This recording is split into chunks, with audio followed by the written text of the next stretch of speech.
தருமபுரி மாவட்டம் பாலக்கோடு அருகே 2 தனியார் பேருந்துகள் நேருக்கு நேர் மோதி விபத்துக்குள்ளானதில் 40க்கும் மேற்பட்டோர் காயமடைந்த நிலையில் மருத்துவமனையில் சிகிச்சை பெற்று வருகின்றனர். தருமபுரி மாவட்டம் பாலக்கோடு அருகே கோடியூர் என்ற இடத்தில் மாரண்டஹள்ளிக்கு சென்ற தனியார் பேருந்தும் ஒசூரில் இருந்து தருமபுரிக்கு பயணிகளுடன் வந்து கொண்டிருந்த 2 தனியார் பேருந்துகளும் ஓட்டுநர்களின் கட்டுப்பாட்டை இழந்து திடீரென நேருக்கு நேர் மோதி விபத்துக்குள்ளானது. மாலை நேரம் என்பதால் பள்ளி மாணவர்கள் பணிகளுக்கு சென்றுவிட்டு வீடு திரும்பியவர்கள் என பேருந்தில் கூட்டம் நிரம்பியிருந்துள்ளது. இந்த விபத்தில் 15க்கும் மேற்பட்ட மாணவர்கள் உட்பட 40க்கும் மேற்பட்டோர் காயமடைந்தனர். இந்த விபத்து குறித்து பாலக்கோடு போலீசார் வழக்கு பதிவு செய்து விசாரணை நடத்தி வருகின்றனர். உத்தரமேரூர் அருகே மானாம்பதி பகுதிக்கு டாஸ்மாக் கடை இடமாற்றம் செய்யப்பட்டதை கண்டித்து அப்பகுதி மக்கள் சாலை மறியலில் ஈடுபட்டதாலும் பெண் ஒருவர் தீக்குளிக்க முயன்றதாலும் பரபரப்பு ஏற்பட்டது. காஞ்சிபுரம் மாவட்டம் உத்தரமேரூர் அடுத்த செய்யாற்றங்கரை ஓரம் அரசு மதுபான கடை 6 ஆண்டுகளாக இயங்கி வருகிறது. இந்நிலையில் இக்கடையை மானாம்பதி கிராமத்தில் டாஸ்மாக் நிர்வாகம் இடமாற்றம் செய்தது. இதனால் அப்பகுதி மக்கள் அதிமுக கிளைச் செயலாளர் தலைமையில் உத்தரமேரூர் வந்தவாசி சாலையில் திடீர் சாலை மறியலில் ஈடுபட்டனர். இதனை அறிந்த காவல்துறையினர் மற்றும் உத்தரமேரூர் துணை தாசில்தார் ஜெயவேல் ஆகியோர் பொதுமக்களிடம் பேச்சுவார்த்தை நடத்தினர். பேச்சுவார்த்தையில் உடன்படாத நிலையில் பொதுமக்கள் கோட்டாட்சியர் வந்து உடனடியாக ஆய்வு செய்து டாஸ்மாகை மூட வேண்டும் என கோரிக்கையை வலியுறுத்தி முழக்கங்கள் எழுப்பினர். இந்நிலையில் பெண் ஒருவர் திடீரென மண்ணெண்ணெய் ஊற்றி தீக்குளிக்க முயன்றதால் பெரும் பரபரப்பு ஏற்பட்டது. உடனடியாக காவல்துறையினர் பெண்ணிடம் இருந்த கேனை கைப்பற்றி அனைவரையும் கைது செய்து தனியார் திருமண மண்டபத்தில் தங்க வைத்துள்ளனர்.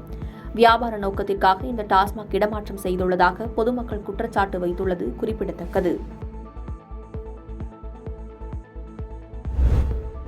வேலூரில் போக்குவரத்து நெரிசலில் குடிமகன் ஒருவர் சாலையில் அமர்ந்து சாவகாசமாக டீ குடிக்கும் காட்சி வெளியாகி அதிர்ச்சியை ஏற்படுத்தியுள்ளது. வேலூர் மாவட்டம் முக்கிய சாலையான சங்கரன்பாளையம் பேருந்து நிலையம் அருகே பரபரப்பான போக்குவரத்து நெரிசலில் திடீரென குடிமகன் ஒருவர் சாலையில் அமர்ந்து டீ குடித்துக் கொண்டே பாடல் பாடிக்கொண்டு அலப்பறையில் ஈடுபட்டுள்ளார். இந்த காட்சி சாலையில் சென்ற அனைவரையும் முணுமுணுக்கச் செய்தது.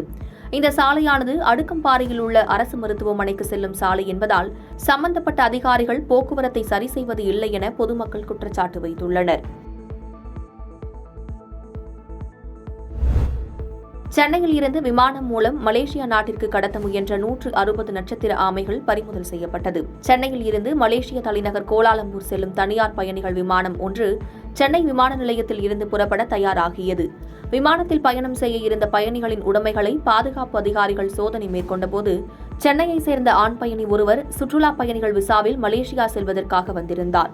அவரின் உடைமைகளை சோதனை செய்து பாதுகாப்பு அதிகாரிகள் அவர் வைத்திருந்த 2 அட்டை பெட்டிகள் மீது சந்தேகம் ஏற்பட்டு திறந்து பார்த்தனர். அப்போது உயிருடன் நட்சத்திர ஆமைகள் அந்த பெட்டியில் இருப்பது தெரியவந்தது. இதையடுத்து பாதுகாப்பு அதிகாரிகள் பயணியையும் அட்டை பெட்டிகளில் இருந்த நட்சத்திர ஆமைகளையும் விமான நிலைய சுங்க அதிகாரிகளிடம் ஒப்படைத்தனர். இதில் 160 நட்சத்திர ஆமைகள் இருப்பது தெரியவந்தது. இதையடுத்து பயணியை சுங்கத்துறை அதிகாரிகள் கைது செய்து மேலும் விசாரணை நடத்தி வருகின்றனர். சென்னை வளசரவாக்கத்தில் ரூபாய் 3 லட்சத்தை நூதன முறையில் கொள்ளையடித்த நபரை காவல்துறையினர் கைது செய்தனர்.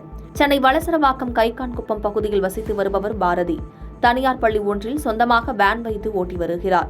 தற்போது சொந்தமாக வீடு கட்டி வரும் இவர் கட்டுமான பணிக்கு தேவையான பொருட்களை வாங்க வங்கியில் இருந்து ரூபாய் 3 லட்சத்தை பெற்றுக்கொண்டு வீடு திரும்பியுள்ளார். பணத்தை தனது இருசக்கர வாகனத்தின் முன்புறத்தில் வைத்து சென்றபோது பின்னால் ஸ்கூட்டியில் வந்த நபர் ஒருவர் ரூபாய் 50 கீழே கிடப்பதாக கூறியுள்ளார்.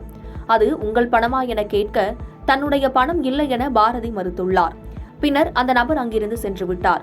இதையடுத்து தனது வண்டியினை கவனித்த போது அதிலிருந்த ரூபாய் 3 லட்சத்தை காணவில்லை என்பதை பாரதி உணர்ந்துள்ளார். உடனே இது தொடர்பாக வளசரவாக்கம் காவல் நிலையத்தில் புகார் அளித்த நிலையில் சிசிடிவி காட்சிகளின் அடிப்படையில் விசாரணை மேற்கொண்ட காவல்துறையினர் பணத்தை கொள்ளையடித்த நபரை ஆந்திராவில் கைது செய்தனர். விசாரணையில் அவர் ஆந்திர மாநிலம் சித்தூர் பகுதியைச் சேர்ந்த ராஜசேகர் என்பது தெரியவந்தது. ராஜசேகரை கைது செய்து சிறையில் அடைத்த காவல்துறையினர் இது தொடர்பாக மேலும் 3 தேடி வருகின்றனர். பாதகம் செய்பவரை கண்டால் நாம் பயங்கொள்ளலாகாது பாப்பா. மோதி மிதித்து விடு பாப்பா, அவர் முகத்தில் உமிழ்ந்து விடு பாப்பா.